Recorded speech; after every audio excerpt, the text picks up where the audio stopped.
Good morning, Paul. Today is Tuesday, October 3rd, and here's the heads-up briefing for today. Today's production consisted of a total of 74 issues. In East Asia Pacific, we covered 40 issues. In South Asia, 20 issues, along with the major developments in the EMEA region. Okay, thanks. Go ahead. Starting off with East Asia Pacific, in PNG, riots took place between youths of the Relight section in Rabaul town and Malaguna, number 1 in East New Britain yesterday. The fighting broke out around 12 a.m. and lasted until 6 a.m. local time. Business operations in the town were closed due to these riots.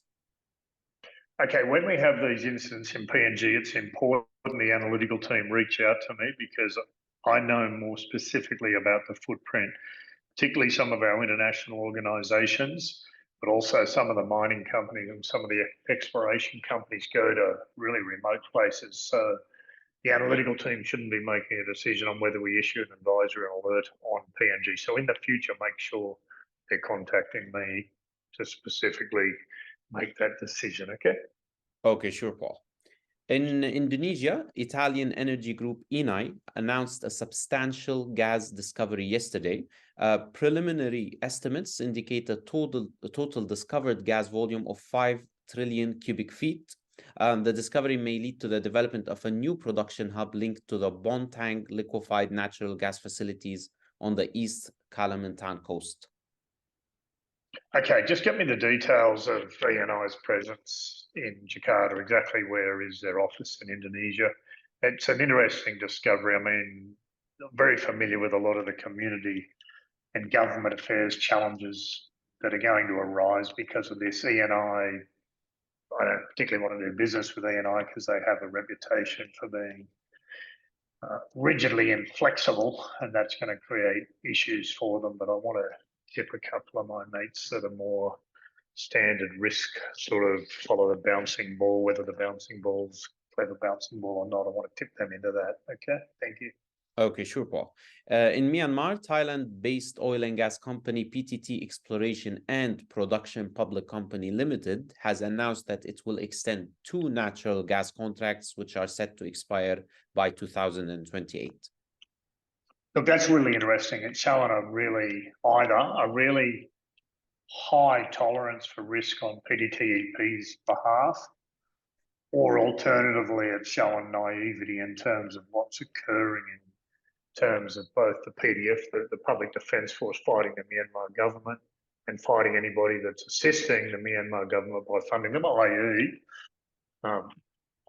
Resource companies that are funding the government. So just ask the team to flag any news pertaining to any contracts, any extensions. I want to be phoned instantly, not even wait for the daily heads up in case it misses being prioritised for you guys. I think PTTEP's taken on a mantle of Western companies pretending to extract themselves from Myanmar because of sanctions. And I think they're doing really smart business, but I think they're being extremely naive in terms of understanding what risks are coming their way and the nature of how those risks are going to manifest, given there's a war going on there and they're kind of ignoring their role in it. I obviously they're a client and I need to reach out to them and see if they're actually considering this and dwelling on it, or just whacking it under the carpet and hoping it doesn't happen on their watch, which is not the best risk management process. So thanks for drawing that to my attention. Okay, carry on. Sure, Paul. In North Asia, Typhoon Koinu is currently on track to approach Hong Kong, with the closest approach expected on October 7th. It has intensified into a severe typhoon as it moves westward from the Pacific. It is also expected to make landfall in Taiwan on October 5th. Okay, thanks. In South Asia, in Pakistan, China has reportedly rejected Pakistan's proposal to invest in new Belt and Road projects under the China-Pakistan Economic Corridor due to political uncertainty and deteriorating security conditions in the country. Well, that's another example of China's growing confidence as a geopolitical force. Thanks.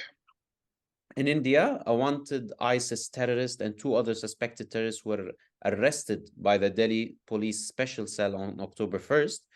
The suspects had plans to conduct attacks in the northern part of the country, including particularly New Delhi. Okay, thank you.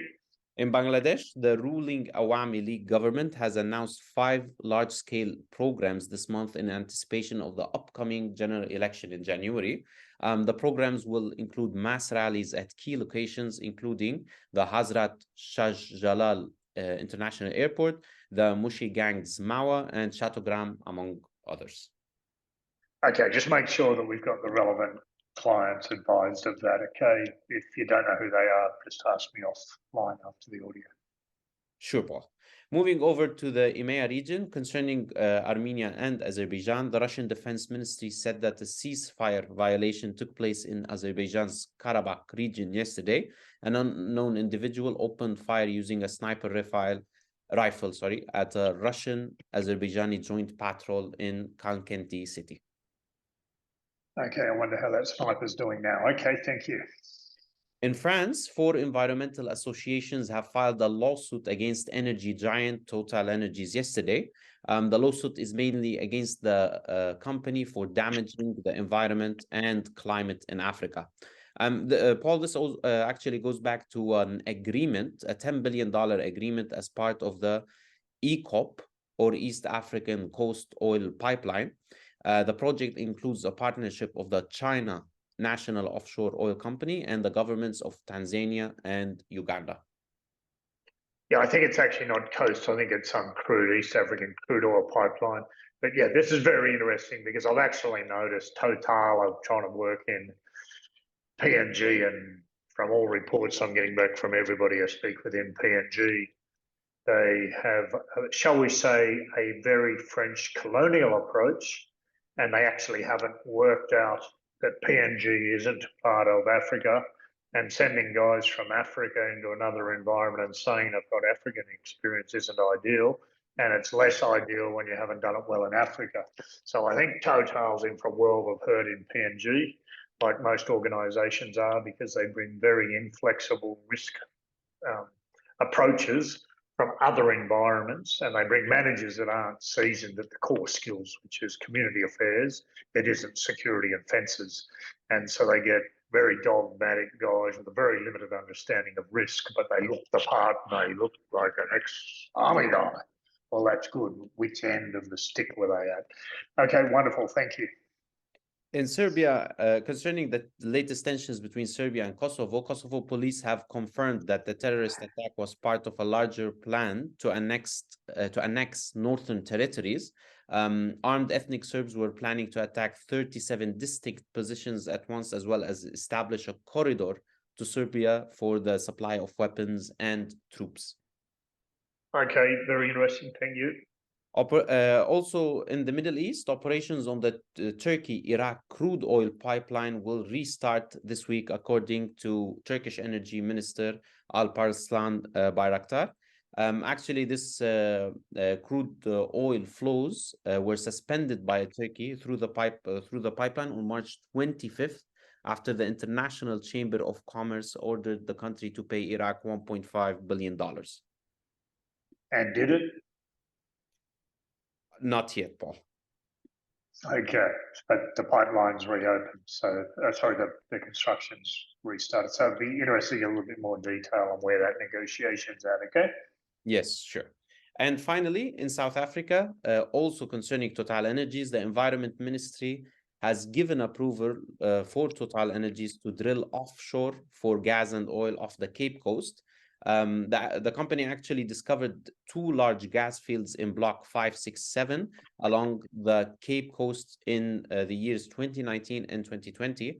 However, the drilling activities had been suspended after several lobby groups and individuals sued the company for environmental pollution. Okay, but fortunately, because they know how to wheel and deal behind closed doors and do it that way, it moves forward regardless. I mean, ticking time bomb right there. Thank you.